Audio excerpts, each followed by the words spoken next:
If you find a set of stairs in the woods that lead nowhere, do not climb them.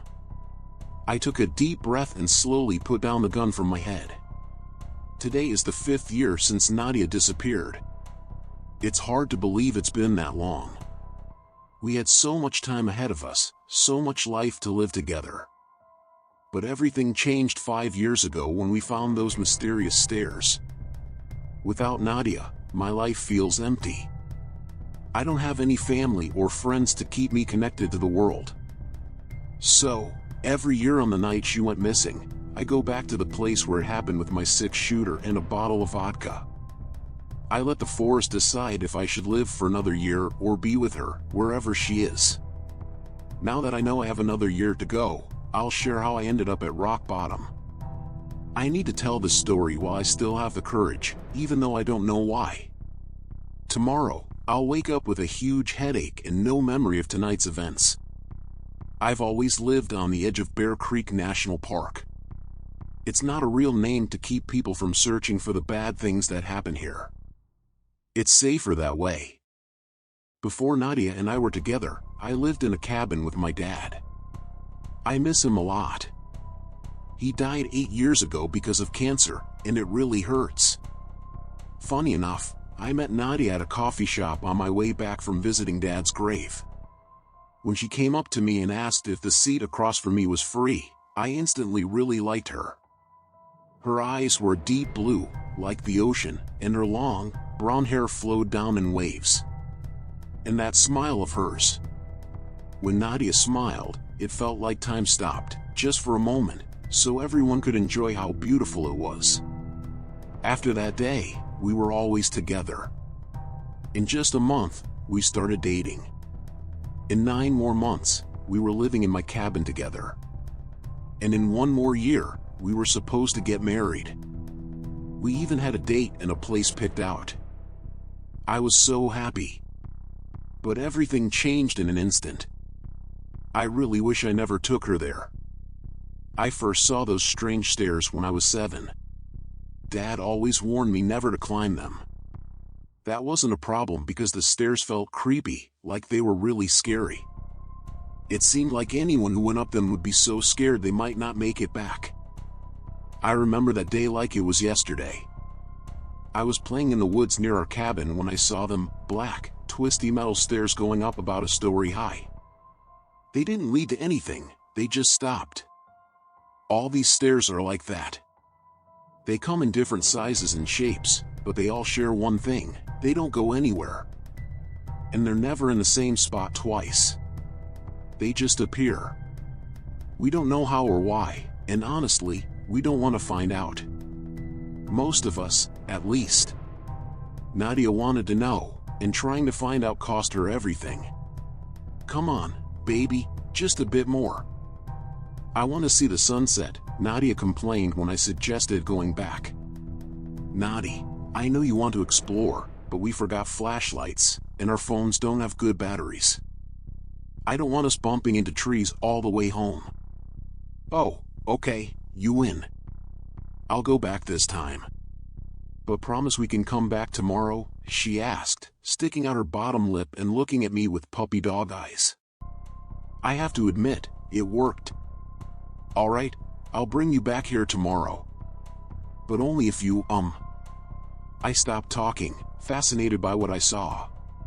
Nadia looked confused as she followed my gaze, then she saw it too. Right in front of us was a shiny wooden staircase.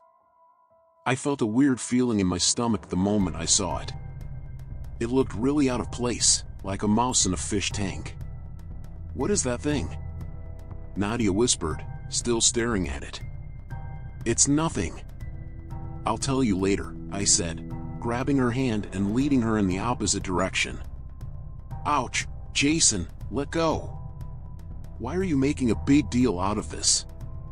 Tell me what's going on, or I'm not moving, Nadia complained, crossing her arms. I sighed. There was no point in hiding it anymore. She was going to find out.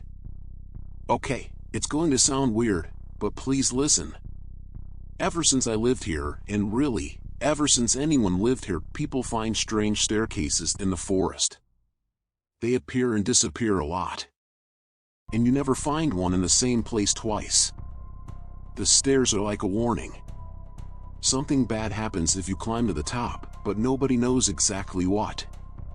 All I know is we have to stay far, far away from them. Nadia rolled her eyes. Come on, Jay, do you really expect me to believe that? A bad warning? Are you some kind of fortune teller now? A staircase, so scary, she said, waving her hands in a funny way. Nadia, do I look like I'm joking? I know it sounds crazy, but I wouldn't lie to you. She gently took my hands into hers and looked into my eyes. Baby, you know I wouldn't say you're lying. It's strange, but if it bothers you that much, I won't ask about it, okay? Thank you. Now, let's go home. I'm hungry.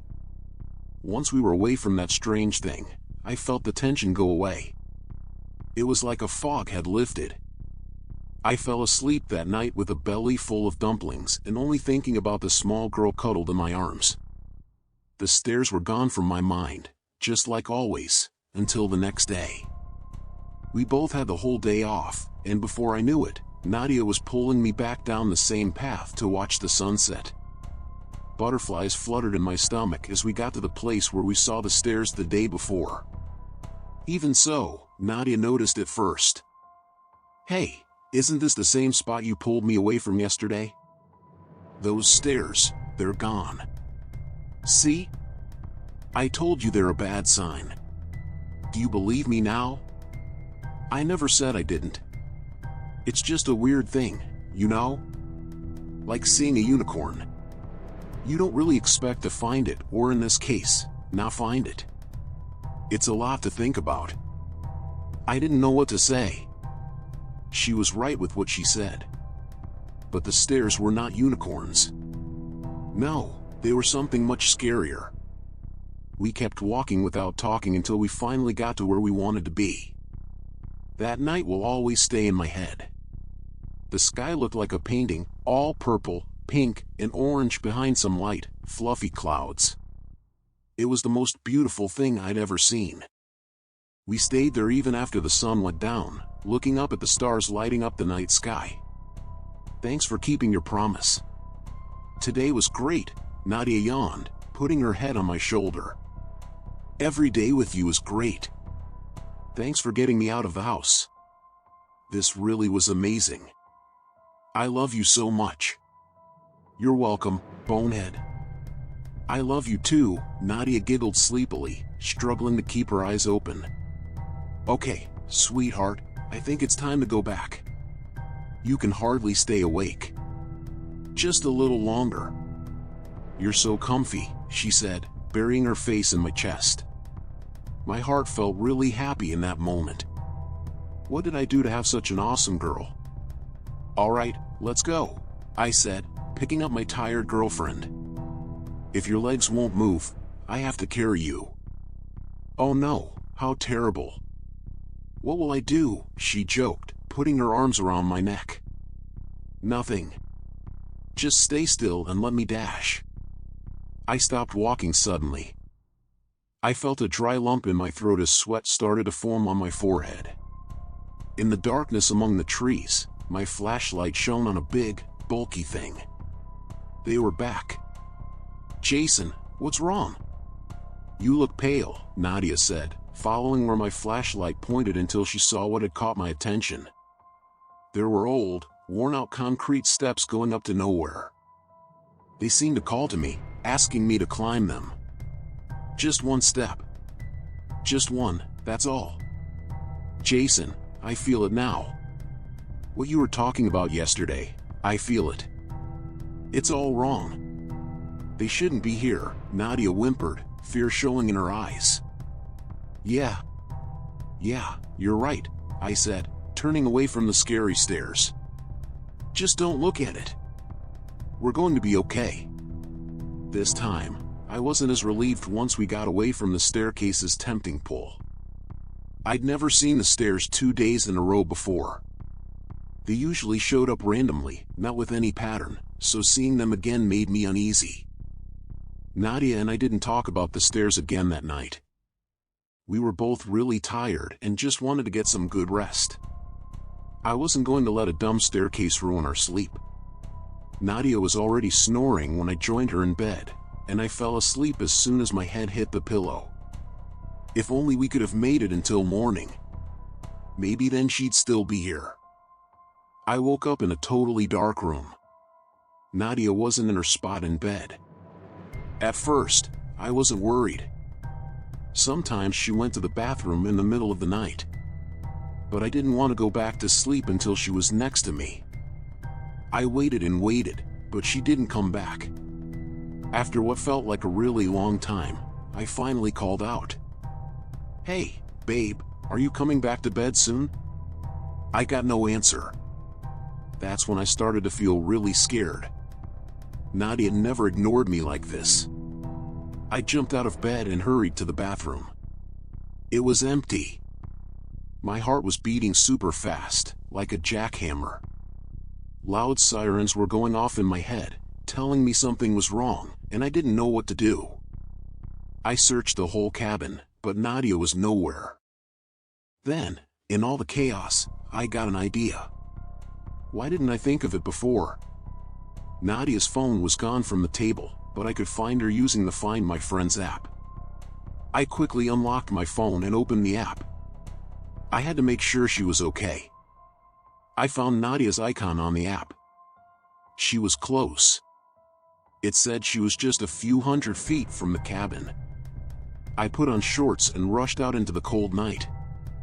I ran barefoot over leaves and rocks, not caring if my feet got hurt, as long as Nadia was okay. I got to the spot where her phone should be. I called it, hoping she would pick up this time. I saw something shining in the leaves. And not too far away, I found Nadia. But instead of feeling happy to find her, I got really scared. Nadia's face was partly lit up by the moonlight. She was looking down at me, tears on her cheeks. Under her feet was a staircase. This time, it was fancy. Shiny white marble stairs sparkled even in the dark, with a clean red carpet on top. The stairs looked like they could go straight to heaven. And that scared me a lot. Fear rushed over me as we stared at each other. I wanted to move, to run up to her and take her off those scary stairs. But I couldn't. I was stuck, just watching as the girl I loved went up the last step. "Jason, please, I don't want to go.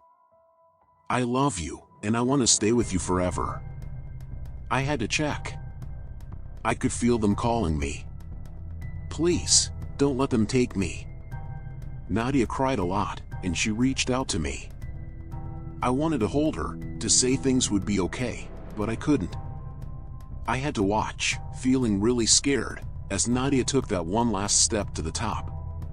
It felt like time had slowed down a lot. One moment, I couldn't move, looking at Nadia and those scary stairs. The next, I was all by myself. Nadia and the stairs were gone, like they never existed. That night's sadness will always be with me until I die. I cried. I yelled. I hit the ground until my hands were hurt and my throat was sore. Nadia was taken away from me right in front of my eyes, and I couldn't do anything. I blamed myself for a long time. Actually, I still do. I don't think I can ever move on. That's my punishment, I guess. Living a boring, pointless life, with pictures of my lost girlfriend in my head all the time. That's why I drink. Weirdly, I never saw the stairs again. They're the only reason I'm still here. Because maybe if I give in, maybe if I tell myself to climb that one last step, then there might be a chance I'll be with Nadia again. And for me, that's a chance I have to take.